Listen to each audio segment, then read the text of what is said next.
Hey, what's going on, everybody? It's Corey, and today I want to talk about a rifle that I have been putting together for quite a while, and it's something that I really like this configuration. So I'm going to give some details.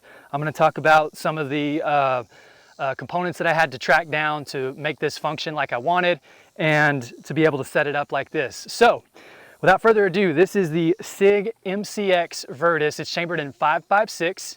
This is an SBR. We've got an 11.5-inch barrel. Out front, we've got the SilencerCo Omega. And the thing I love about this is you can run this on anything from a 223, 5.56 platform all the way up to 300 Win Mag. Now, I have several rifles that I can change this suppressor out on, and I do that with the ASR mounts from SilencerCo.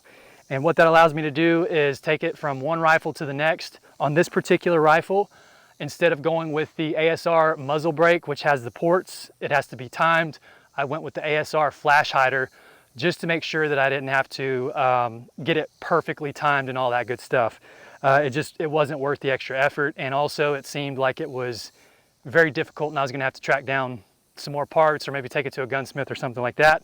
Didn't want to wait on it. So anyways, to properly mount the ASR suppressor mount or the ASR Flash Hider from SilencerCo onto a Sig rifle, because Sig has their proprietary tapered barrels, you have to track down the Sig tapered barrel adapter for a 5.56, and you have to make sure that you've got it on there good, you've got it on there perfectly with the Flash Hider, because you don't want any baffle strikes with this. So that was one thing that it took a little bit of time, but I wanted to make sure I was getting the right parts and the right components and had this thing running smooth. Moving forward, we've got some flip-up sights, just some backup irons. I have no idea what brand it is. I really like them, but the brand eludes my memory. Moving on, we've got the light. This is a cloud defensive owl weapon light, and I really like this. A lot of people in some previous videos on another setup that I've got with my MPX, we're talking about how bulky this thing is. They were talking about how ugly it is. It is bulky, it is kind of ugly. It's not as sleek and sexy, and it's a little bit heavy, I'm not gonna lie, but they're extremely durable, and there's no wires. It's all one piece, it's all mounted, and as you guys can see, the light works wonders. With the optic, we've got a red dot. This is the Sig Romeo 4T. I thought about putting some kind of magnifier on here. There's just, for what I want to use this rifle for, I just don't really see the point of it. We're going to do some tests showing back out to 100 yards. I'm still fairly accurate with this rifle. If I'm in any kind of situation where I need something more than that, I could probably just run away and not be in a gunfight in the first place. All right, guys, here we are with the 5.56. We're at 100 yards. We're just going to do a little bit of accuracy test. I'm going to try and get this group as tight as possible. I'm not going to sit here and make any promises. There's no magnification. I'm shooting offhand, and we're going to see how we do. All right, here we go. 100 yards, 5.56. Just for the record, we're going for the bottom right target of the right target.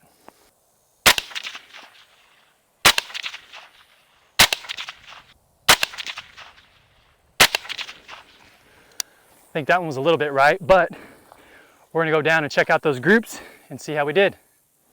All right, here we go. So don't mind this, I was shooting some buckshot the other day, but here is that bottom right target. I've got one here, here, and here. I honestly don't remember if I shot 4 rounds or 5. This very well could be that last one that I said I thought I pulled, this one up here. I kind of shot a little bit to the right on that last one, but anyways, there you go. Not too bad at 100 yards offhand. You know, just to give you reference, this is, I'd say that's probably a 6-inch group that's kind of around here. Everything else about this rifle is pretty much stock from the bolt carrier group, the charging handle, the trigger. I haven't changed anything out. I like the way that Sig built this, and I'm not trying to get too technical and too custom on changing what they've perfected. Another thing is the actual rifle stock. Once again, this is an SBR. It took about a month to e-file. If you guys are thinking about doing that, it's not as much trouble as I thought it would be. There's some great videos on YouTube on how to do that correctly. But I've got the JMac Customs rifle stock. This took a little while to get in. I think it looks really cool. I'm not 100% sure how I feel about the way that it shoulders up. I mean, it's not bad by any stretch of the imagination. I just wish that there was a little bit more girth to this bad boy. And I'm sure people have heard that before. All jokes aside, it's not terrible. I do like it. I think it looks really cool.